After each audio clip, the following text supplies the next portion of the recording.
Instituto Bíblico Veritas Dei, Ratio et Revelatio. Instituto de Teología Bíblica Veritas Dei. Precios accesibles, horarios convenientes, profundidad y claridad de enseñanza, profesor de experiencia probada en el campo de la docencia misionera con sólida formación académica. Clases bíblicas grupales o personalizadas. Curso de formación cristiana para pastores y congregaciones. Seminarios y conferencias magistrales. Asesoría y orientación. Clases presenciales o telemáticas. Instituto de Teología Bíblica Veritas Dei.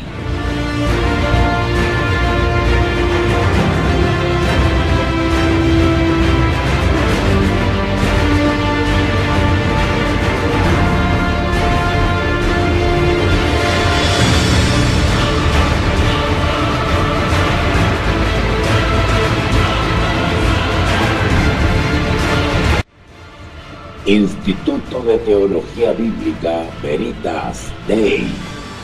Clases bíblicas grupales o personalizadas.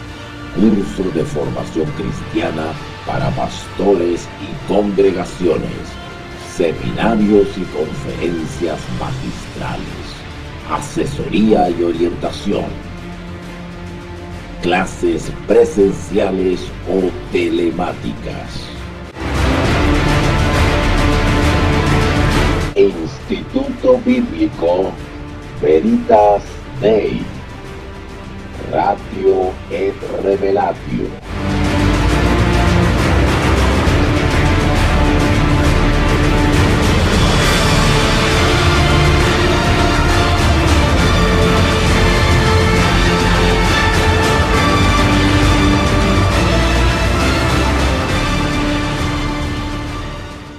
Para que te vaya bien. Efesios 6, 2.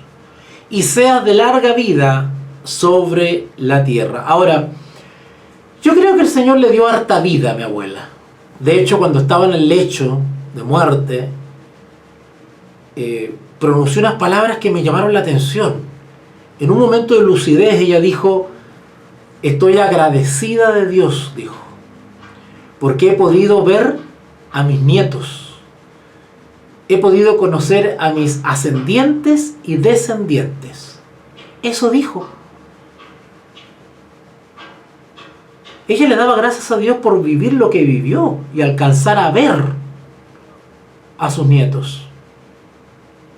Impresionante. Yo creo que en ella se cumplió esta promesa. Para que te vaya bien y seas de larga vida sobre la tierra. Versículo 4. Efesios 6, 4. A vosotros, padres, no provoquéis a ira a vuestros hijos. ¿Se acuerdan que Efesios 4,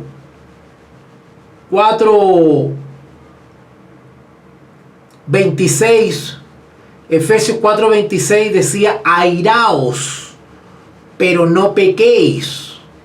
No se ponga el sol sobre vuestro rostro o sobre vuestro enojo. Ese de iraos es una irritación sin control, es una exasperación. Bueno, es eso que no debemos provocar a nuestros hijos. ¿A qué se refiere con esto? Se refiere que los padres no deben provocar a tal punto, o ahogar, o presionar, o hostigar a los hijos a tal punto que ellos nos aborrezcan, que ellos se tapen los oídos cuando les damos un consejo, que no quieran saber nada con la religión, porque la religión es voluntaria, el temor a Dios. Nosotros debemos inculcar el temor a Dios, no la religión.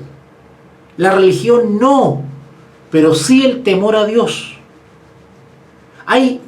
Yo preferiría que mi hijo nunca fuese a una reunión de la iglesia.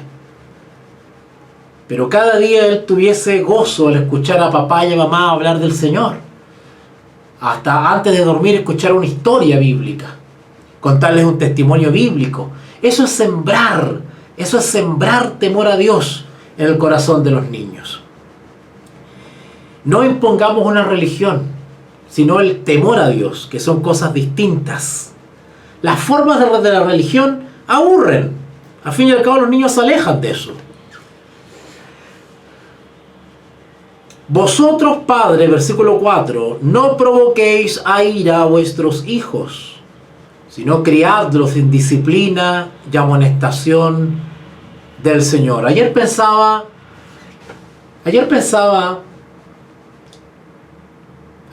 que he hecho bien con mi hija. En vez de llevarla a una congregación para que vaya a actuar, ¿verdad? Si por eso la llevo a una escuela de teatro. En vez de llevarla a una congregación para actuar cada fin de semana, mejor me tomo el fin de semana para pasear con ella en un parque, en una plaza, para salir a caminar, salir a comer algo. Y como lo hacía el Señor Jesús, que compartía con sus discípulos, conversaba, hablaba con ellos y les iba enseñando el reino de los cielos. Le iba hablando de la persona de Jesús, cómo era, relatarle testimonios. Eso es mucho más valioso. Versículo 4 entonces: a vosotros padres no provoquéis a ira a vuestros hijos, sino criadlos en disciplina y amonestación. Esa palabra amonestación dice relación con consejos, con exhortaciones. Yo nunca dejo de decirle a mi hija cuando hablo con ella, le digo, porque me dice, papá, voy con unas amigas y qué sé yo, y esto, y voy en cumpleaños, me dice, y qué sé yo. Hija, recuerda, siempre haz lo correcto. Siempre inclínate a hacer lo honesto. Cada vez que le repito eso, y le repito eso, y le repito eso, eso va calando en su mente. Hace poco me pasó una anécdota, íbamos en el metro acá en Santiago con mi hija, y tuvimos un problema. Entonces ella me sugiere algo que no era correcto. Entonces yo lo dejo pasar y después le converso y le digo, mira, ¿te acuerdas lo que pasó aquí, acá, allá? Mira, esa no es la manera. Lo correcto es esto. Porque lo que tú me sugeriste, generalmente no lo hace la gente correcta. Lo hace la gente que hace cosas malas. Entonces, cuando uno entra en el razonamiento y le habla con amor, con cariño, esa niña recibe ese consejo, no con rebeldía ni con resistencia, sino lo recibe con gusto, ¿verdad? Con humildad.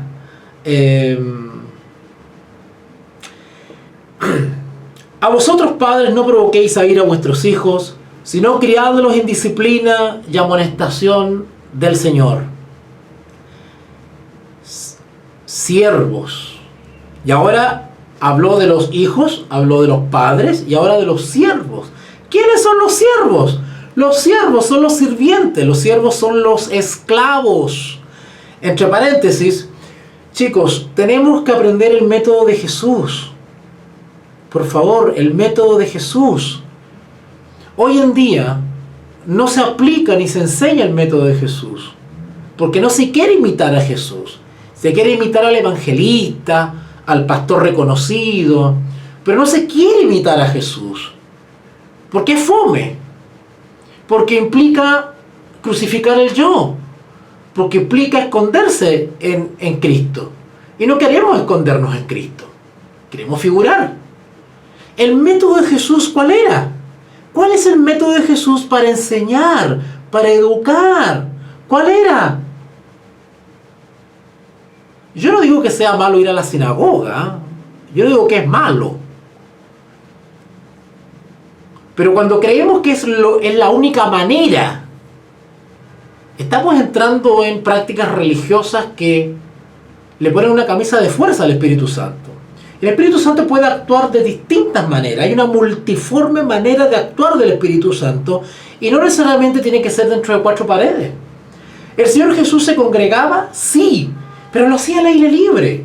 Caminaba, paseaba, estaba en el huerto de noche, de mañana, de tarde, a la orilla de un lago, en el mar. encima de un bote. Si lo invitaban, allá iba. No perdía ocasión para enseñar. La vida de Jesús era una vida de constante enseñanza. La vida de Jesús era una vida pedagógica.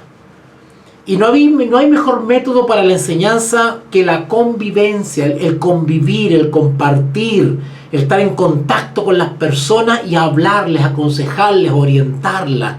Es el mejor método para la evangelización. Siervos, dice el versículo 5, obedeced a vuestros amos terrenales con temor y temblor, con sencillez de vuestro corazón, como a Cristo. El objeto de de esta actitud frente a los amos, o diríamos frente a los jefes, es el dar testimonio. Tiene dos objetivos. A ver, quiero explicar esto acá, porque todo esto hay que verlo a la luz de la justificación por la fe. Y el objeto de la justificación por la fe es la restauración de la imagen de Dios en mí, es decir, la asimilación del carácter de Dios en mí. Por lo tanto, soy llamado a ser imitador del Señor, ¿vale? Y para eso hay que ser obediente diariamente. La práctica de la obediencia y al remitirnos a la voluntad de Dios en contra de la propia voluntad es el método elegido por Dios para subyugar la naturaleza caída. La naturaleza caída, lo voy a decir al revés ahora, la naturaleza caída se subyuga remitiéndome y sometiéndome a la voluntad de Dios, ¿vale? Resistiendo lo que yo quiero y aceptando y poniendo en acción lo que Dios quiere, ¿vale? Por eso que dice el versículo 1, hijos, obedeced en el Señor a vuestros padres, porque esto es lo justo. El obedecer humildemente y con sencillez, como a Cristo, a los amos de este mundo, a los jefes de este mundo, y ojo, entre paréntesis, por más injustos que sean, por más abusivos que sean, tiene un propósito. Esto es descabellado. Esto es descabellado porque la iglesia tiene orgullo. La iglesia es orgullosa y le cuesta asimilar este versículo 5. Siervos, obedeced a vuestros amos terrenales con temor y temblor. Tiene dos propósitos esto. El primero, dar testimonio ante mi jefe o mi amo. Segundo, la perfección del carácter, porque me trago el orgullo, me trago la venganza, me trago el desquite. Toda la impotencia que pueda acumular debido a un jefe injusto es puesta a los pies de Cristo cuando llego a la casa y me arrodillo. Cuando llego a mi casa y me arrodillo junto a mi esposa, ahí yo expreso mi sentimiento de injusticia, de venganza, de rabia, de impotencia, y abro las puertas y doy permiso para que sea el Señor quien actúe en mí. Eso perfecciona el carácter y lo asimila al carácter de Cristo, que no respondió con ninguna amenaza frente a sus golpeadores y atacantes. Así que el objetivo de esto, de remitir el orgullo y someter toda injusticia a los pies de Cristo, tiene como objeto dar testimonio al jefe o al amo injusto y perfeccionar nuestro carácter como hijo de Dios. Porque el Señor Jesús, como un cordero, fue abusado y llevado al matadero y no expresó queja ni reclamo. Por eso que dice acá, como a Cristo. Versículo 6, no sirviendo al ojo. Uy, ¿qué querrá decir esto? Hablando de los siervos que sirven al amo. ¿Y por qué hablo del amo injusto? Porque no es ninguna gracia, no es ningún mérito servir al amo justo. La gracia está en soportar al amo injusto. Pero dice acá, no sirviendo al ojo, como los que quieren agradar a los hombres. En esto Pablo quiere decir que no solamente debemos tener un comportamiento ético, ¿verdad?, cuando el amo nos ve, o cuando está encima nuestro. Por eso que antiguamente se usaban los famosos capataces. Bueno, hoy en día también se ocupan. Tengo entendido que todavía hay lugares donde se ocupan los capataces. Los capataces son estas personas que están constantemente chicoteando y presionando, los supervisores, diríamos hoy día, ¿verdad? De que hacen rondas para ir vigilando que todo esté en orden. Porque si se deja a los empleados solos, no avanza nada en la obra. Tiene que estar alguien ahí apretando y presionando. Bueno, el Pablo dice que eso no debería ser necesario para los hijos de Dios. Los hijos de Dios deben cumplir su deber aunque no esté el amo encima, aunque no esté un supervisor y un capataz encima, porque nosotros tenemos el principio bíblico que lo hacemos por temor a Dios, porque queremos dar buen testimonio no solamente al amo, al jefe, sino a todo el entorno que nos rodea. Por lo tanto, yo no espero que me presionen un capataz o el amo, sino que aun cuando no esté el ojo del amo observando y vigilando y supervisando, yo cumpliré con mi deber moral, ético, no sirviendo al ojo como los que quieren agradar a los hombres, sino como siervos de Cristo. Antes de ser empleado de mi jefe, yo soy siervo de Cristo. Y si bien tengo un jefe y un amo humano, primero soy siervo de Cristo. Y si estoy en ese trabajo, sea como sea el jefe, yo no soy cualquiera, soy un siervo de Cristo. Y me tengo que comportar como tal.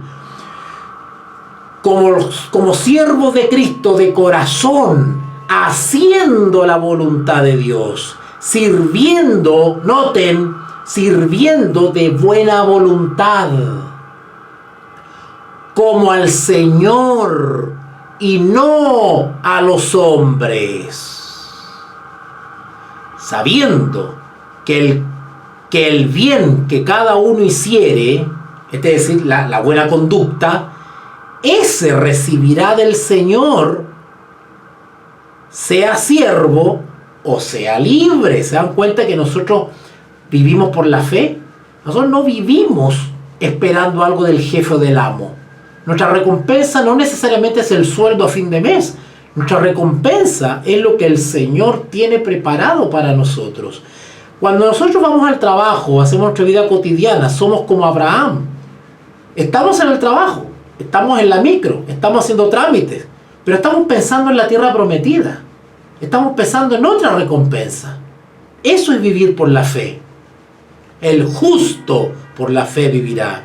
Versículo 8. Sabiendo que el bien que cada uno hiciere, ese recibirá del Señor. Sea siervo o sea libre. ¿Vale? Me queda un minuto, se va a cortar. Ustedes saben el procedimiento. Y vosotros, amos, no se salvaron, también los amo. ¡Ja! Y vosotros, amos, haced con ellos lo mismo, dejando las amenazas, sabiendo que el Señor de ellos y vuestro está en los cielos. ¡Ay, Señor mío! No hay que actuar como si Dios no existiese, así como si Dios no me ve. Eso tiene que ver con el temor. El temor quiere decir que siempre estamos bajo la lupa y la presencia del Señor. Sabiendo que el Señor de ellos, es decir, de los siervos, y vuestro, del amo, está en los cielos. Y que para Él, es decir, para Jehová, no hay acepción de personas. Ojo. Jehová no tiene más o menos consideración porque estás en una posición de mando, de autoridad. ¿Vale? Porque la regla de juicio o de valoración para toda criatura humana es la ley de Dios, los principios morales de Dios. Eso es. No cuánto plata tienes en la cuenta o cuánta educación tienes. No. Sino que es que tu vida esté conforme a los principios de Dios. Y luego se va a cortar, así que ya saben el procedimiento, ¿vale? Y el versículo 10 comienza a dar un consejo impresionante. El versículo 10, Pablo comienza a dar sus últimos consejos y son unos versículos que son archiconocidos, pero le vamos a dar una vuelta más a estos versículos. ¿Vale? Insisto, yo parezco disco rayado, pero todo tienen que leerlo a la luz de la justificación por la fe. Todo, para que tenga valor el texto, tiene que ser bajo la lupa de la justificación por la fe, si no, no tiene sentido el texto. Es poema nomás que estamos leyendo, una poesía nomás, es teoría. Pero cuando lo leemos a la luz de la justificación tiene sentido desde el punto de vista espiritual. Pablo habla de la armadura de Dios. ¡Wow! ¿Qué es la armadura de Dios? ¿Qué es realmente la armadura de Dios? ¿Hay un verdadero concepto de lo que es la armadura de Dios? Voy a dar una lectura a lo que Pablo señala como la armadura de Dios, y yo estoy seguro que ustedes van a descubrir algunas cosas que no sabían. Estoy seguro. Porque cada vez que expongo esto, los hermanos me dicen, uy, no me había dado cuenta de eso, me dicen los hermanos. Por lo demás, después de dar consejo a los padres, a los hijos, a los siervos, a los amos, a los esposos, por lo demás, hermanos míos, fortaleceos en el Señor. Otra vez nos remitimos al famoso versículo de Pablo: todo lo puedo en Cristo que me fortalece. ¿Para qué me fortalece? Para vencer, para ser victorioso. Así que Pablo dice: fortaleceos en el Señor y en el poder de su fuerza. ¿Notaron? Que esta fortaleza no viene de nosotros. Esta fortaleza es un poder adquirido, es un poder externo a nosotros, que nosotros solicitamos por la fe. Y Él envía ese poder. Acuérdense de Hechos capítulo 1, cuando el Señor Jesús ordena a sus discípulos a que esperen la promesa. Y Él les dice ahí en el versículo 1, y recibiréis poder cuando haya venido sobre vosotros el Espíritu Santo, y me seréis testigos en Judea, en Samaria y qué sé yo, ¿verdad? El poder, ese poder que nos fortalece, ¿qué cosa fortalece? Óigase, aquí podríamos, Señor mío, cuando Pablo habla de fortalecer, ¿qué fortalece? ¿La rodilla? ¿Qué fortalece? ¿Los dientes? ¿Qué fortalece? Cuando Pablo habla de fortaleceos en el Señor, lo que se fortalece o buscamos fortalecer es la voluntad. Es la voluntad. Yo me pregunto, no sé si algún día le habrán explicado eso a ustedes, en alguna escuela dominical o algún seminario, alguna visita que haya llegado ahí a explicarle esto, porque perdone que sea tan irónico, pero es que a mí me indigna, porque tanto despliegue, tanta reunión, tanto fuego artificial, y no enseñan estas cosas. Cuando inviten a usted a un evangelista, cuando inviten a un pastor, a un obispo, díganle: enséñenos esto, necesitamos aprender esto. ¿Qué significa cuando Pablo dice: por lo demás, hermanos míos, fortaleceos en el Señor? Fortaleceos, ¿cómo? ¿Qué? ¿Qué cosa? ¿Qué cosa hay que fortalecer? ¿Para qué? Eso hay que explicarlo. Cuando Pablo dice fortaleceos en el Señor, lo que se fortalece o Pablo busca que nosotros fortalezcamos es la voluntad. ¿Por qué necesitamos que Dios, con su poder, porque yo no tengo ese poder, que su poder fortalezca mi voluntad? ¿Para qué tiene que fortalecer mi voluntad? Para decir no a lo malo. Para cuando me pongan la chiquilla estupenda, ¿no es cierto?, que es casada, pero le gusta mirar para el lado, yo diga: no voy a hacer caso a mis sentidos, no voy a hacer caso a mis emociones, no voy a hacer caso a mi tendencia natural, carnal, al pecado. No, como Josué con Potifar, ¿se acuerdan? Que empezó a mirar a la niña y salió corriendo. ¿Cómo yo haré este gran mal a Jehová? Dijo. El hombre no lo pensó dos veces, no se puso a conversar como Adán y Eva, como Eva que se puso a conversar con la serpiente. No. Por eso que la Escritura dice: no deis cabida al diablo, no entremos en diálogo, no empecemos a razonar con Satanás, ¿verdad? Bueno, pero un poquitito, si total igual me la puedo, si no voy a ceder, hasta por aquí nomás. No, ahí yo sé cuáles son mis límites, y empezamos a confiar en nuestra propia fortaleza. Y no nos damos ni cuenta y hemos sido ya seducidos. Porque si bien a veces no cometemos el acto, lo deseamos. Porque nos revuelve adentro el deseo. ¿Vale? Por eso que el Señor, el apóstol Pablo, nos aconseja en Filipenses 4:8. Filipenses 4:8, más adelantito. Filipenses 4:8 dice: por lo demás, hermanos, todo lo que es verdadero, todo lo honesto, todo lo justo, todo lo puro, todo lo amable, todo lo que es de buen nombre, si hay virtud alguna, si algo digno de alabanza, en esto pensad.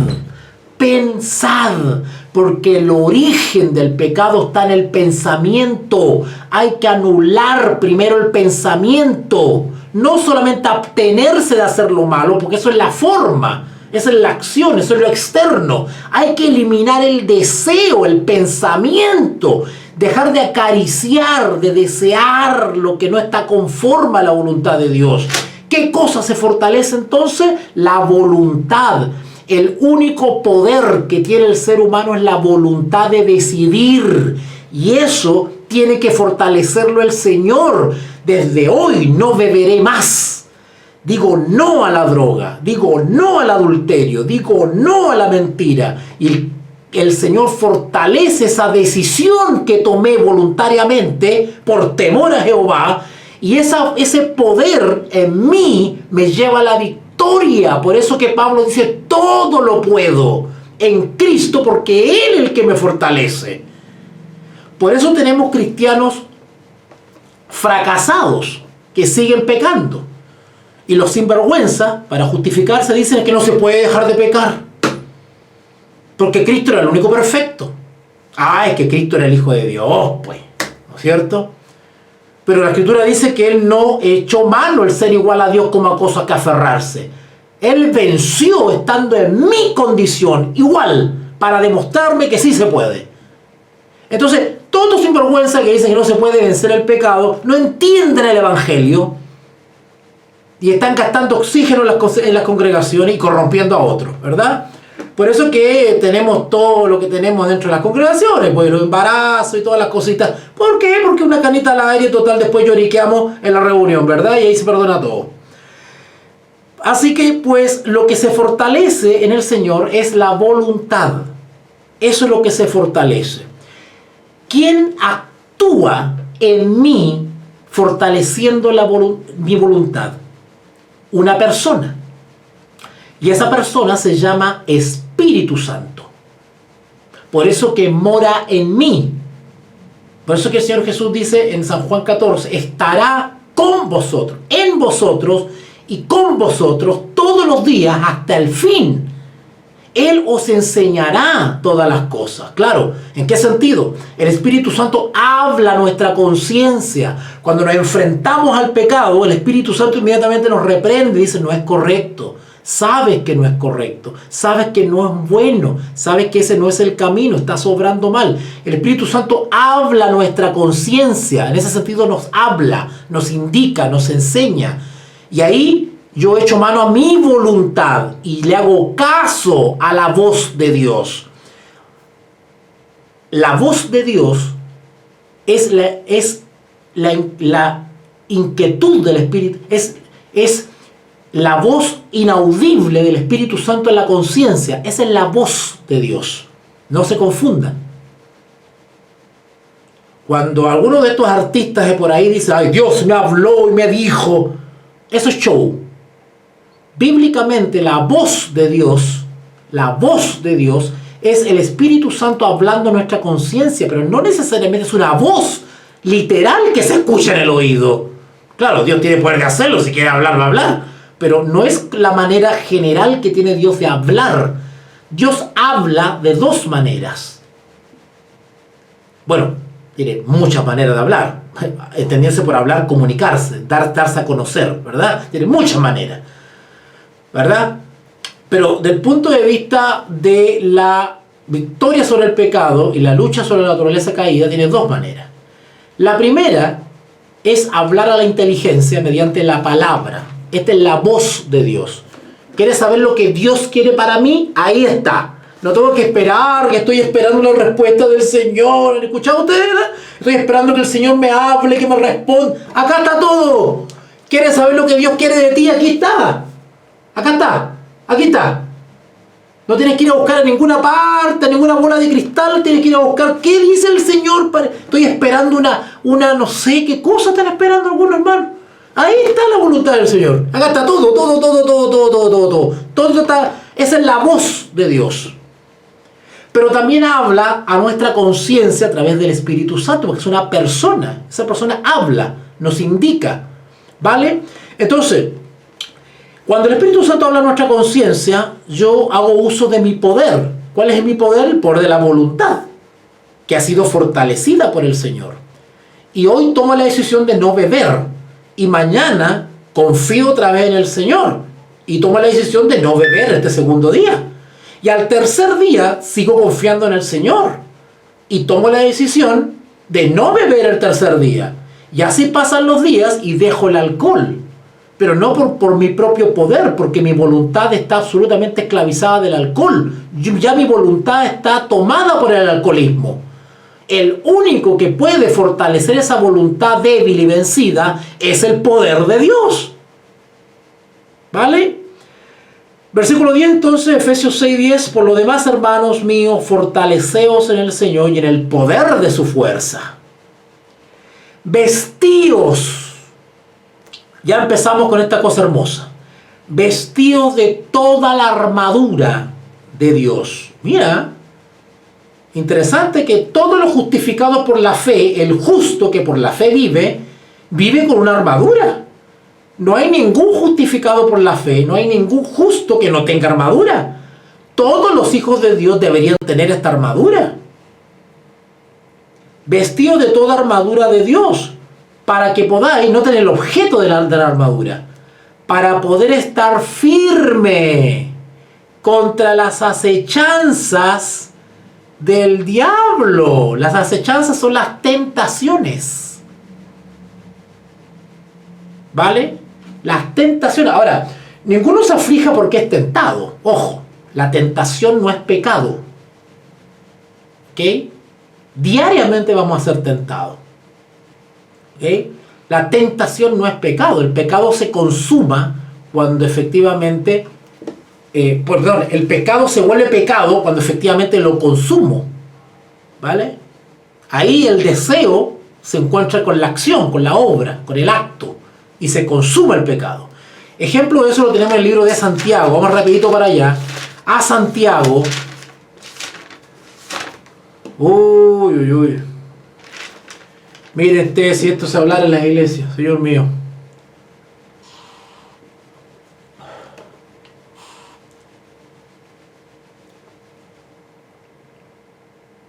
Santiago capítulo 1, que está más adelantito.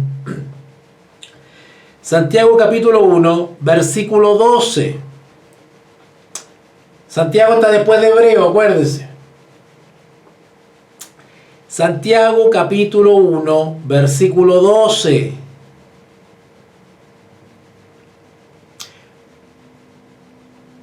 (1:12) Bienaventurado el varón, bueno, y también la mujer, que dice que soporta la tentación. La tentación va a venir. Todos los días somos tentados. ¿Ustedes creen que el profesor Walter no es tentado también? Todos somos tentados por miles de cosas que sabemos que no son correctas. Ni siquiera pensarlas. Pero acá dice, bienaventurado el varón que soporta.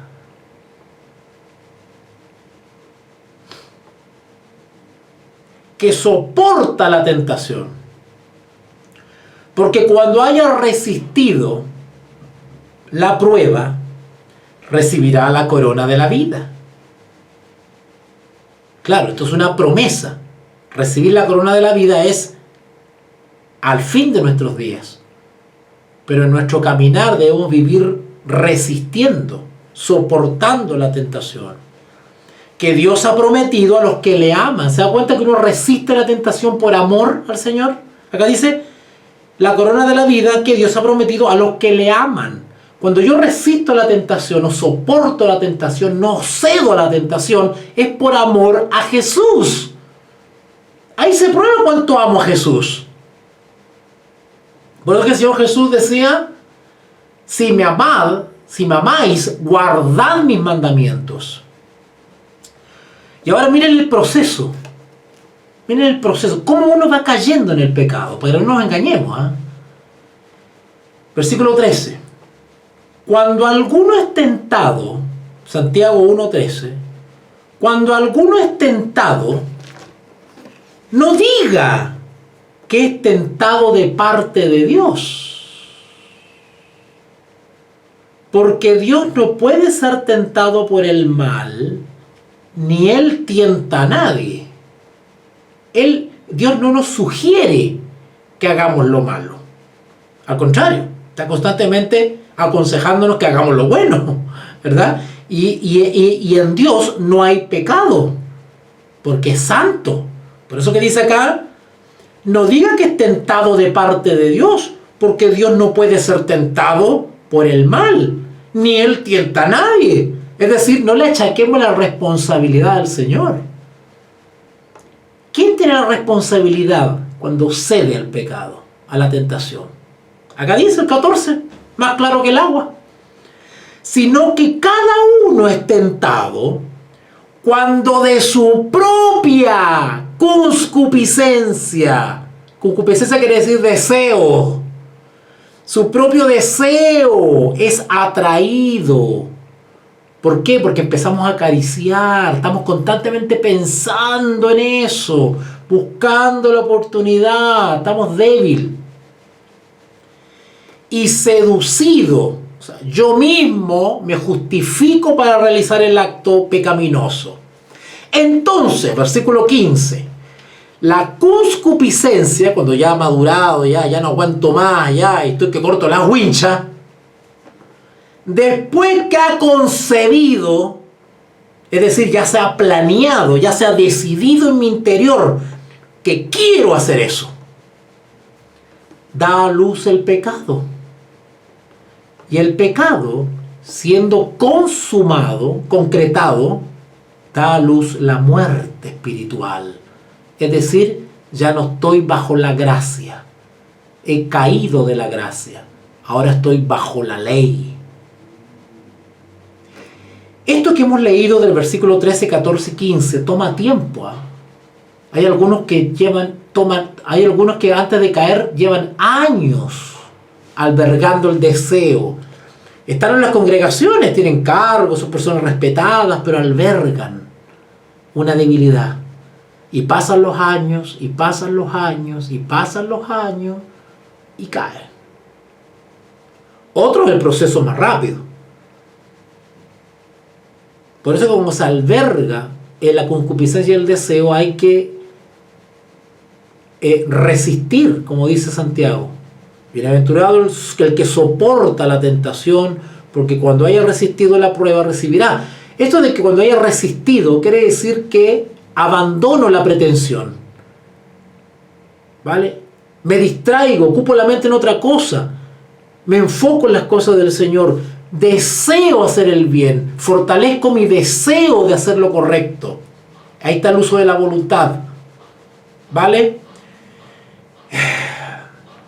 Bueno, podría contarle cuántos casos lamentables que han sucedido de personas prominentes que con los años se destapa la olla y se saben cosas. Versículo Efesios, volvemos a Efesios 6, chicos. Efesios 6. Efesios 6. Efesios 6, 12. Efesios 6:12. Ahora, vamos a entender el verdadero sentido de este texto, que es súper conocido, archiconocido. Pero a mí se me hace que no se entiende muy bien, en realidad. Y de hecho, yo tampoco me creo en la gran cosa, porque ahí con el tiempo me ha tomado entender esto. En Efesios 6:12 dice, a ver, habla de la razón de por qué tenemos que estar firmes, la razón por la cual tenemos que fortalecernos, la razón de por qué tenemos que tener la armadura, por qué necesitamos la armadura y fortalecernos, por qué, para qué. Porque hay un poder que es más grande que nosotros, y es el poder del diablo. Nosotros no podemos tirarnos contra el diablo porque perdemos, porque él tiene un poder sobrenatural que está por sobre mis capacidades humanas, ¿verdad? Entonces, y acá comienza todo un enredo, porque yo he escuchado en las iglesias algunos hermanos que hablan, sí, la guerra espiritual, y ellos ahí sacando demonios, y da la impresión que ellos se enfrentan al diablo, y una cosa pero soberbia, una cosa impresionante. ¿Sabrán lo que están haciendo? Desafiando al diablo. Yo he escuchado unas expresiones increíbles de desafío, Satanás, lo declaro, lo decreto, y que el diablo, y que te echo, y que sal fuera, y unas cosas como si uno tuviese... Ay, mi guagua, me está llamando. ¿Se dan cuenta? Entonces, hija, dame un minuto. Dame un minuto porque estoy en clase ahora, ¿ya, mi reina? Ya, te amo, chao, chao. Ya. Entonces dice acá, porque tenemos lucha, no tenemos lucha contra sangre y carne. O sea, nuestra lucha no es contra otro ser humano. Nuestra lucha no es contra otro ser humano, porque si es contra otro ser humano podemos ganar. Claro. Si yo tengo más fuerza, sé golpear, sé pegar, tengo más argumento, tengo más conocimiento, claro que puedo ganar muchas batallas. Soy más ágil para correr, puedo ganar una carrera a otro ser humano. El tema no es ese. El tema es que nos estamos enfrentando a fuerzas espirituales. Hay dos poderes en pugna en este conflicto cósmico. Y de nosotros depende bajo qué poder estamos, bajo qué poder nos ponemos. Porque no tenemos lucha contra sangre y carne, ser humano, sino contra principados y contra potestades, contra los gobernantes de las tinieblas de este siglo, contra huestes espirituales de maldad en las regiones celestes. ¡Uy! Nuestra lucha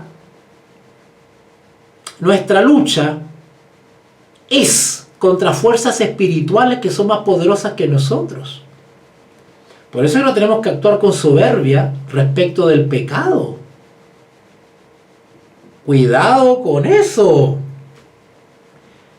La lucha no es contra sangre y carne, por lo tanto nosotros necesitamos un poder espiritual que se enfrente a estos principados, potestades, gobernadores de las tinieblas y huestes espirituales. Nosotros no tenemos ese poder. Por eso es que Pablo dice, fortaleceos en el Señor.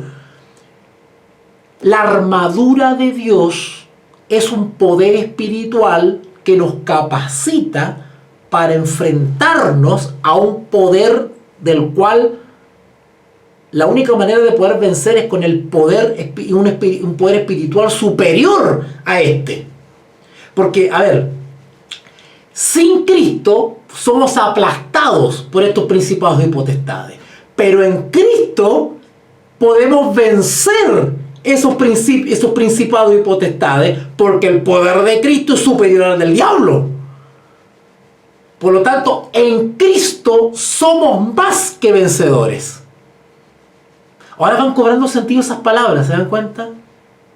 Claro, somos vencedores, pero en Cristo, porque yo no tengo ese poder. Por eso necesitamos la armadura de Dios. Ahora, sin esa armadura de Dios, vamos a ser aplastados por los principados y potestades. Cuando habla de principados, está haciendo referencia, cuando dice principados, potestades, gobernadores y huestes. Son 4 cosas acá, ¿ya? Algunos se complican, ¿eh? Yo he escuchado a algunos comentadores que se complican explicando cada una de estas cosas y hacen una especie como de jerarquía. No. Si bien hay jerarquía en las huestes del diablo, así como lo hay en las huestes del Señor, pero esto no hace tanto referencia a eso. Esto en realidad es un vocabulario que hace referencia a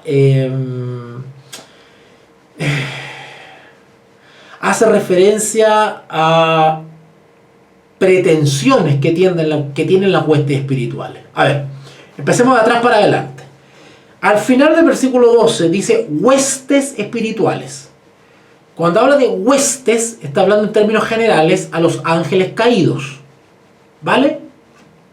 En general, ángeles caídos son las huestes. También hay huestes de Dios, pero estamos hablando aquí de las huestes espirituales de maldad. Huestes, ¿no es cierto?, dice relación con agrupación, ¿no es cierto?, de ángeles caídos. ¿Okay? Hueste es una palabra que tiene relación con ejército, ¿no es cierto?, con batallones, con escuadrones, ¿verdad? Ok, huestes espirituales.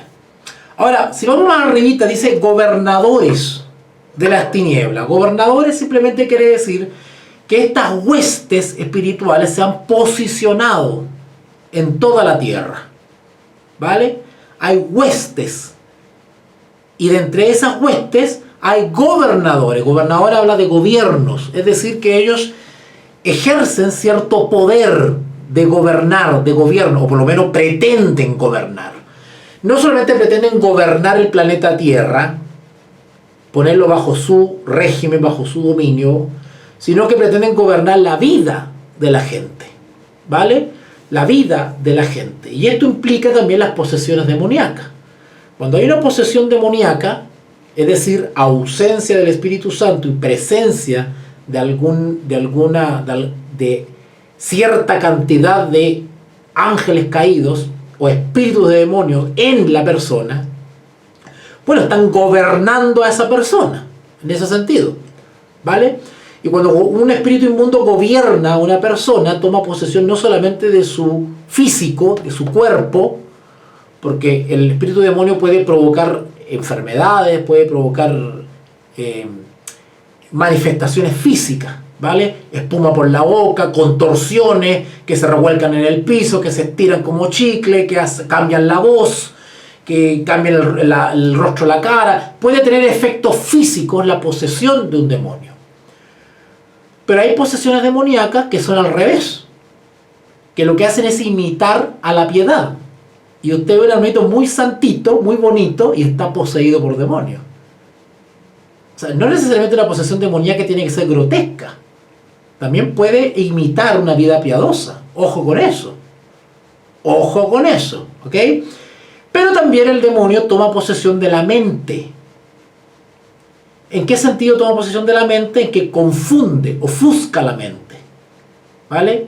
Lee la palabra de Dios o entiende las cosas espirituales o no entiende las cosas espirituales. Hay tinieblas en su mente está embotada, como se dice. Está embotada, está entenebrecida. Es una mente torpe. El demonio también puede dar labia, convencimiento, ¿verdad? Pero puede estar hablando mentira, en fin, etcétera, etcétera. Luego habla de principados contra potestades. Bueno, gobierno y potestades dice relación con lo mismo. Principados. Bueno, el principal príncipe, por eso se llama príncipe de principal, príncipe es Satanás, que pretende ser príncipe de este mundo. ¿Ok? Pero él también comparte este gobierno y este territorio con otros demonios de gran poder, porque efectivamente entre las huestes espirituales hay jerarquía de demonios, hay demonios con más potestad, con más poder que otros, ¿verdad? Así que en ese sentido hay principados que literalmente se reparten la tierra, literalmente. Son una especie de como subalternos, de emisarios, de subregentes. ¿Ah? Es como cuando un rey nombra, qué sé yo, virreyes, ¿no es cierto? Nombra, qué sé yo, encargados de ciertos territorios, ¿no es cierto?, que administran el poder, una cosa así. Eso serían los principados. Así que en ese sentido, pues la lucha nuestra es contra ellos. Ahora, la lucha nuestra desde el punto de vista de lo que yo elijo, de lo que yo escojo, o de lo que yo, valga la redundancia, de lo que yo escojo a quién pertenecer. En ese sentido es mi lucha. Yo escojo, ¿verdad? Pero en realidad, desde el punto de vista de la justificación por la fe, no es mi lucha. Es la lucha de Cristo contra Satanás. Solo que Cristo lucha en mí, ¿verdad? Cristo en mí me da la victoria. Así que en cierto sentido, claro, desde el punto de vista de lo que yo escojo, el uso de mi voluntad, la lucha es mía. Yo escojo de quién es mi Señor y a quién obedezco y de qué lado quiero estar. Pero desde el punto de vista del enfrentamiento como tal, es Cristo en mí quien me da la victoria. Es Cristo quien lucha en la persona del Espíritu Santo. ¿Vale? Ok. Por tanto, dice el versículo 13, ya vamos terminando. Dice, me quedan 8 minutos. Vamos avanzando. Por tanto, tomad toda la armadura de Dios. Otra vez menciona la armadura de Dios, pero esta vez la va a describir. Primero nos habló de la armadura de Dios. Ahora nos va a describir la armadura de Dios. Por tanto, tomad toda la armadura de Dios para que podáis. ¿Para qué necesitamos esta armadura? ¿Para qué? Para poder resistir. ¿Notaron? Ese es el objeto del fortalecerse del poder de Dios. Resistir, no hacer show y pirotecnia. El objeto del poder de Dios en mi vida es la victoria sobre el pecado y sobre la tentación. Es ganar la victoria contra las huestes espirituales de maldad. En eso consiste el poder de Dios. Pero hoy hay una distorsión con eso del poder. ¿No ha escuchado usted las reuniones? Noche de poder, noche de fuego. Hay una distorsión. Acá el poder para vencer las huestes espirituales primero en mi vida. Por tanto, tomad toda la armadura de Dios para que podáis resistir en el día malo y habiendo acabado todo, estar firme. O el día malo quiere decir el día de la angustia, el día de la tentación, el día del pecado, el día de que estoy débil, el día en que no estoy resistiendo, ¿verdad?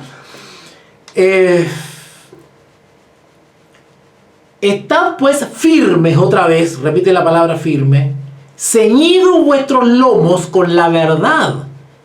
¿Qué es la verdad? Bueno, la verdad es una sola, la verdad es una persona, es Jesús.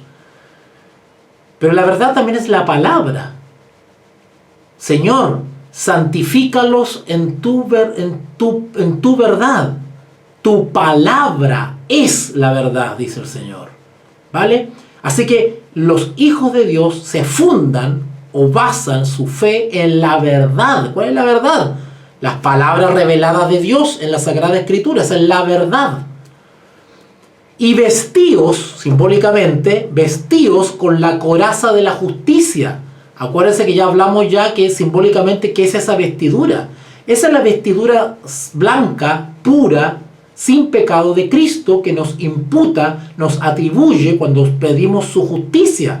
Cuando somos justificados por la fe y pedimos perdón al Señor y que nos cubra con su sangre, simbólicamente Él se quita sus vestiduras blancas sin pecados, sus vestiduras justas de justicia, y nos las imputa, nos vista a nosotros, nos quita las vestiduras viles y simbólicamente nos pone sus vestiduras blancas sin pecado. ¿Por qué? Porque hemos sido limpios por la sangre de Cristo, justificación por la fe. En ese sentido nos vestimos de la coraza de justicia. Impresionante.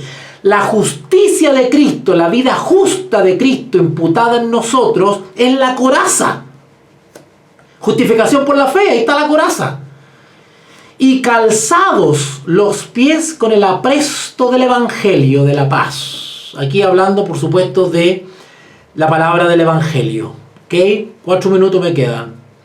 Sobre todo, tomad el escudo de la fe, con que podáis apagar los dardos de fuego del maligno.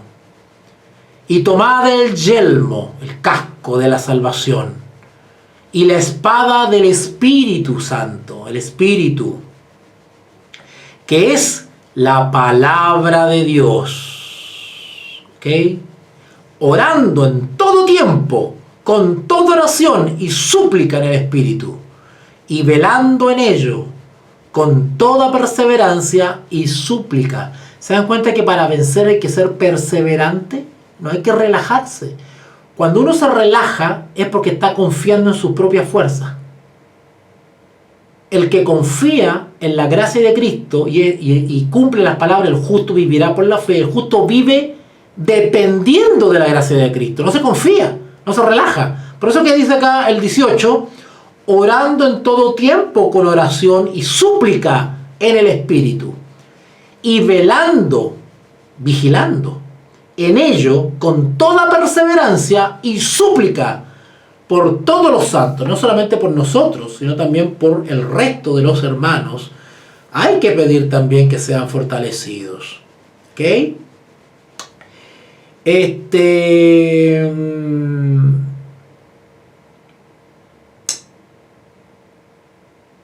Ok. Y el 19 nos dice, y por mí, Pablo hace un llamado que oren por él también, no se olviden de él. Y por mí, a fin de que al abrir mi boca me sea dada palabra para dar a conocer con denuedo, con facilidad, el misterio del Evangelio. Cuando habla misterio del Evangelio, tiene que ver con todo lo que implica el ministerio de Cristo. Es un misterio, el misterio de la deidad, ¿verdad?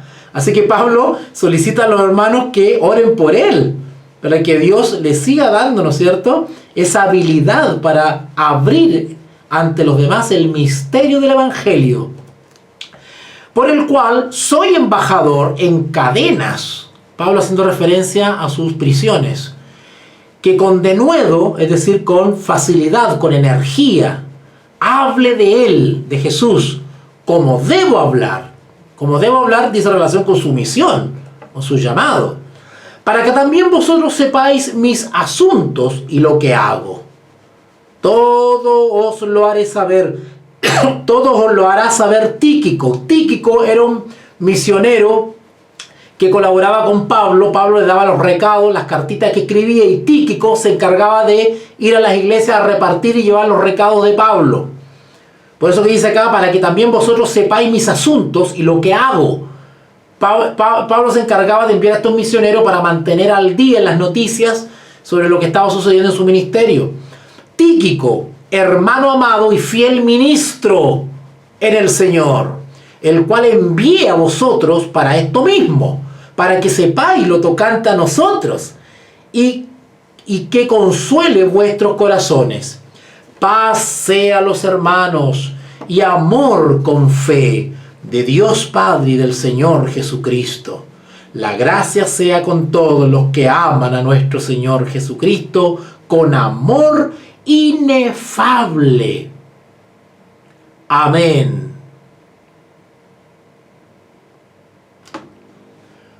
Wow. Terminamos entonces, gracias al Señor, la carta a los Efesios. ¿Okay?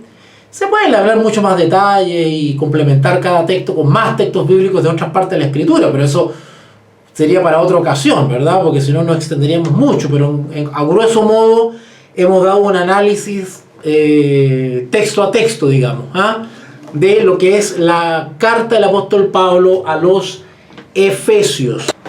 Ya, cuénteme, ¿alguna consulta, duda, reclamo, comentario? Los aburrí mucho. No, cierto, todo perfecto. Muchísimas gracias.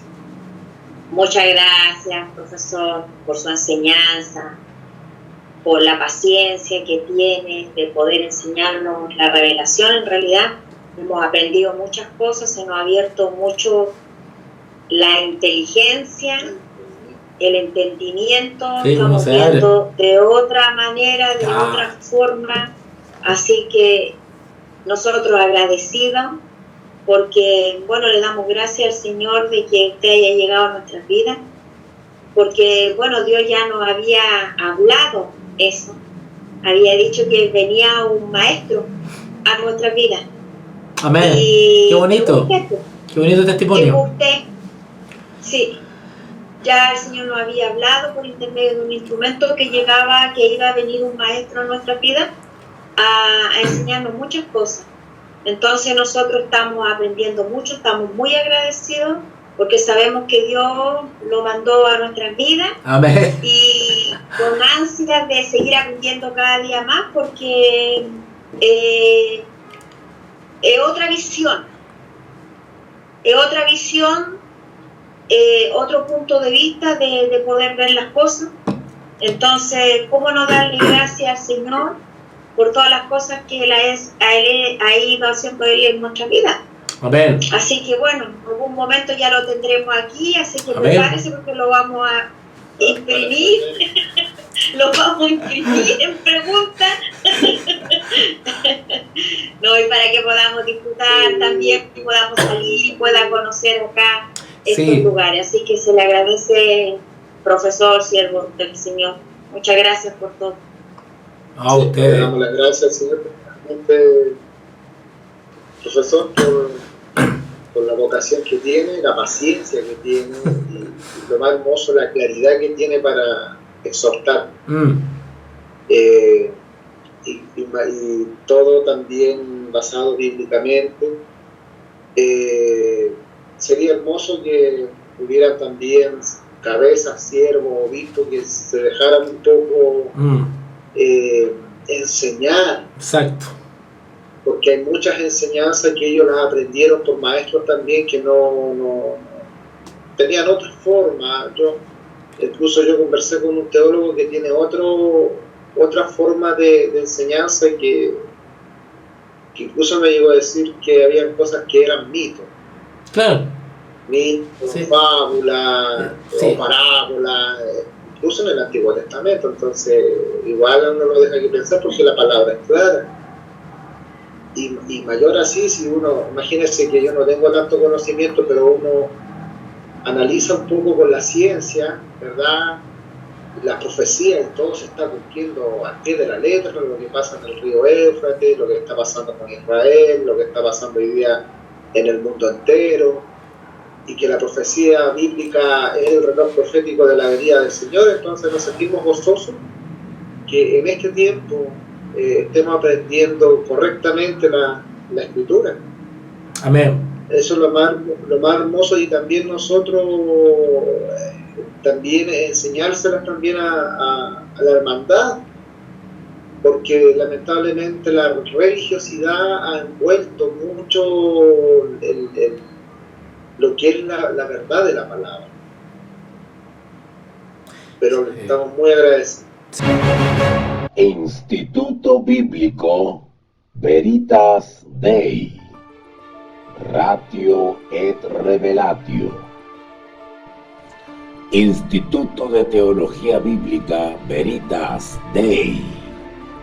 Precios accesibles, horarios convenientes, profundidad y claridad de enseñanza, profesor de experiencia probada en el campo de la docencia misionera con sólida formación académica, clases bíblicas grupales o personalizadas, curso de formación cristiana para pastores y congregaciones, seminarios y conferencias magistrales, asesoría y orientación, clases presenciales o telemáticas.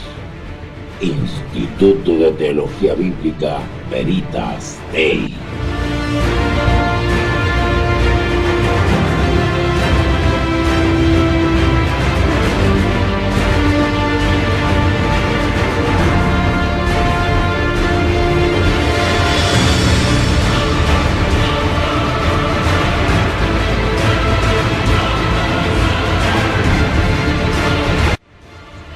Instituto de Teología Bíblica Veritas Dei.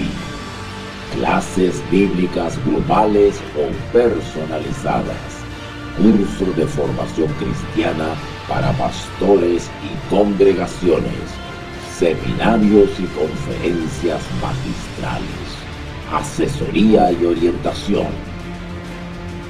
Clases presenciales o telemáticas. Instituto Bíblico Veritas Dei. Ratio et Revelatio.